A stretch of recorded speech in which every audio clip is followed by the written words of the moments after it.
Assalamualaikum warahmatullahi wabarakatuh. Saya Sumira Taufik. Di sini saya akan menjelaskan mengenai membuat instrumen penelitian kualitatif dan kuantitatif. Ada banyak sekali instrumen penelitian yang bisa kita gunakan, tergantung dengan metode apa yang kita gunakan untuk mengumpulkan data. Beda teknik pengumpulan data, maka beda juga instrumen penelitiannya. Secara umum ada 5 instrumen yang sering digunakan dalam kegiatan penelitian, yaitu yang pertama angket, kedua checklist, ketiga skala bertingkat, keempat pedoman wawancara, kelima lembar pengamatan, dan terakhir yaitu dokumen.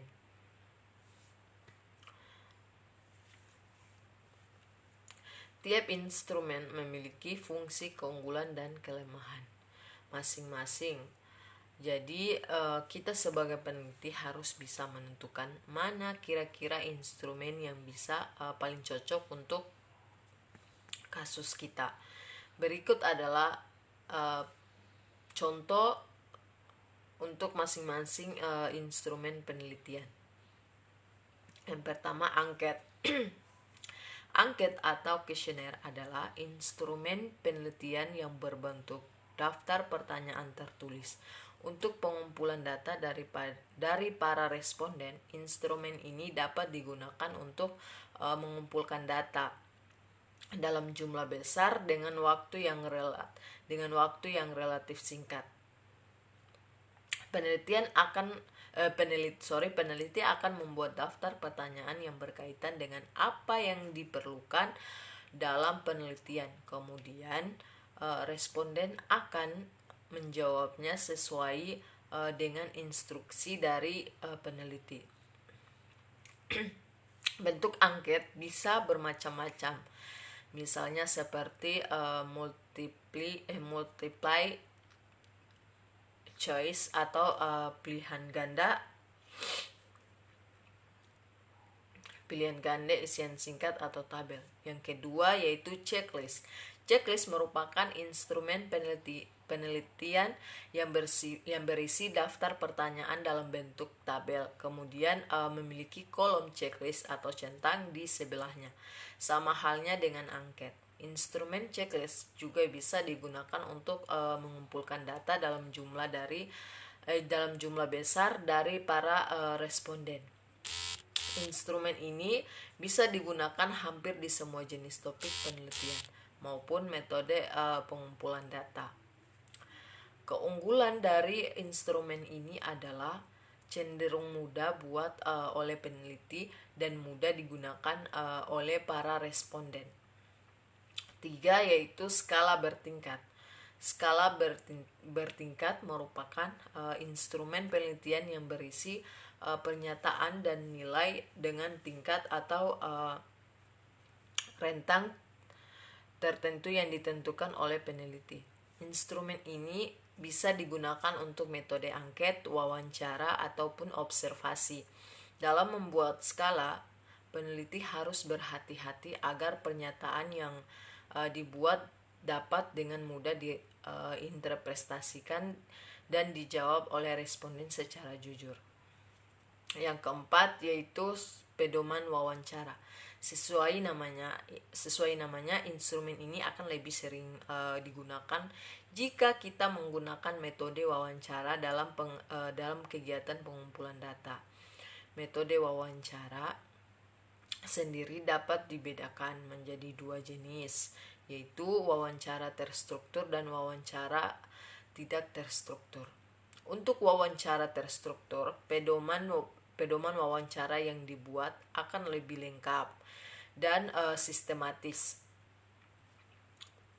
Kita bisa menyiapkan daftar pertanyaan yang diperlukan beserta alternatif jawabannya untuk responden. Kemudian jangan lupa juga untuk menyiapkan recorder dan peralatan lain yang dibutuhkan untuk wawancara. Jika kita ingin melakukan wawancara tidak terstruktur, maka kita tidak perlu terlalu banyak menyiapkan pedomannya. Cukup tuliskan saja garis besar pertanyaan yang ingin ditanyakan. Kapan menggunakan wawancara terstruktur dan tidak terstruktur? Wawancara terstruktur ketika kamu sudah punya gambaran dari informasi yang disampaikan para responden, kira-kira jawabannya akan mengarah kemana. Wawancara terstruktur ketika kamu belum tahu pasti apa informasi yang akan diperoleh. Jadi kamu harus improvisasi pertanyaan saat berhadapan langsung dengan responden. Selanjutnya yang kelima yaitu lembar pengamatan. Lembar pengamatan adalah instrumen yang digunakan untuk metode observasi.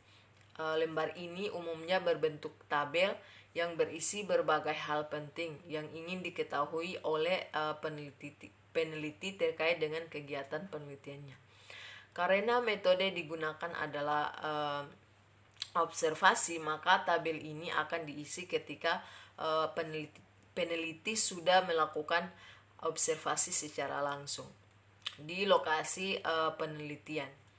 Jika data yang dikumpulkan dengan instrumen ini dirasa kurang, maka peneliti bisa mempertimbangkan untuk melakukan pengumpulan data menggunakan instrumen skala bertingkat.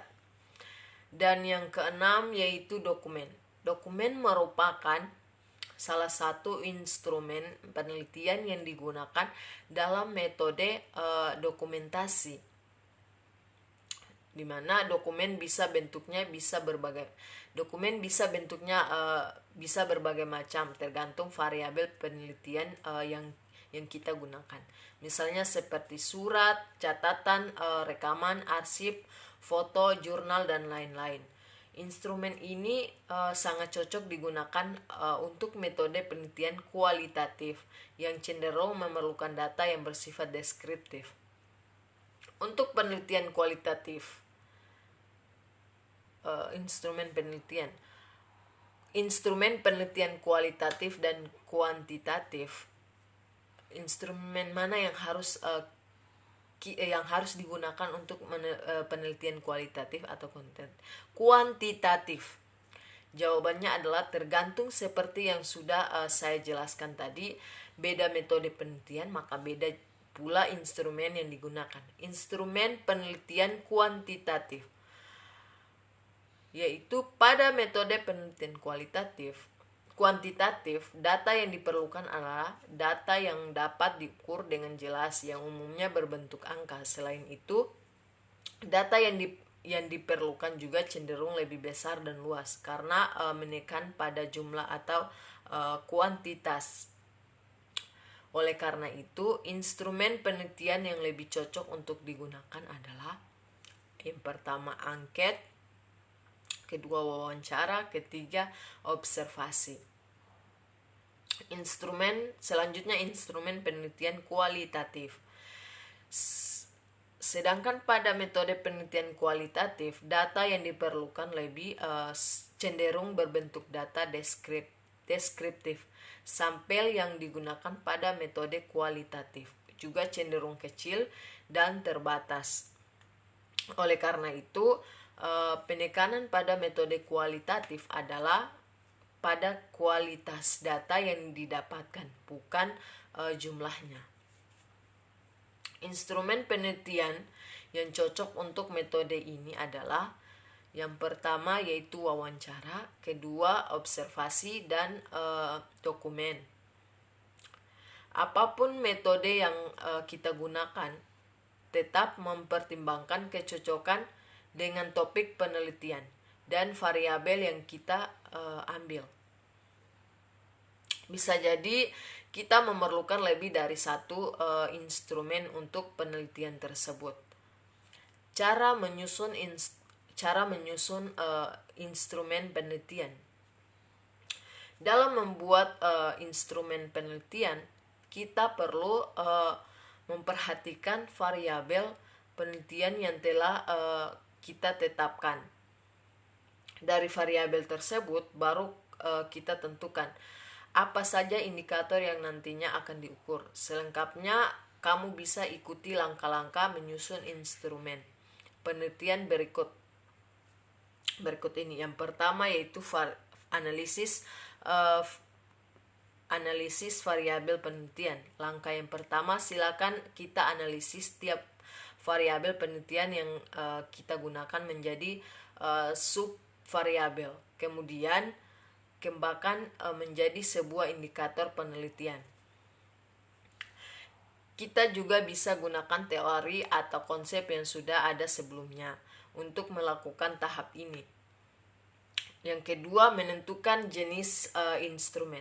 Selanjutnya, tentukan jenis instrumen apa yang akan kita gunakan. Kita bisa pilih beberapa dari instrumen yang sudah dijelaskan tadi. Silakan pilih yang mana yang paling relevan dengan penelitianmu. Suatu variabel bisa jadi memerlukan satu instrumen atau lebih dari satu instrumen. Oleh karena itu, pahami betul variabel penelitianmu. Yang ketiga yaitu menyusun kisi-kisi instrumen. Setelah menetapkan jenis instrumen, langkah berikutnya adalah menentukan kisi-kisi atau layout instrumen. Dalam kisi-kisi instrumen, sebaiknya mencakup ruang lingkup yang jelas dari variabel penelitian yang sudah digunakan. Selain itu, tentukan juga apa jenis pertanyaan yang akan digunakan, beberapa jumlahnya, dan berapa waktu yang diperlukan. 4. Menyusun item instrumen. Berikutnya kita bisa langsung susun daftar pertanyaan sesuai dengan jenis dan kisi-kisi instrumen yang telah kita buat. Jika kita menggunakan angket, maka susunlah daftar pertanyaan yang akan diajukan kepada responden. Begitu pula dengan jenis instrumen lainnya. 5. Yaitu uji coba instrumen. Terakhir, silakan cek dan uji coba instrumen penelitian yang sudah kita buat. Silakan cek mulai dari keterbatasan relevansi dengan topik penelitian serta kesesuaian dengan variabel yang ada. Setelah kita cek, mungkin kita akan menemukan item yang tidak sesuai dan perlu dihapus untuk tidak sesuai dan perlu dihapus atau diganti. Jika demikian, silakan kita cek atau revisi sampai instrumen tersebut layak digunakan. Mungkin itu saja dari saya. Kurang dan lebihnya saya mohon maaf. Wassalamualaikum warahmatullahi wabarakatuh.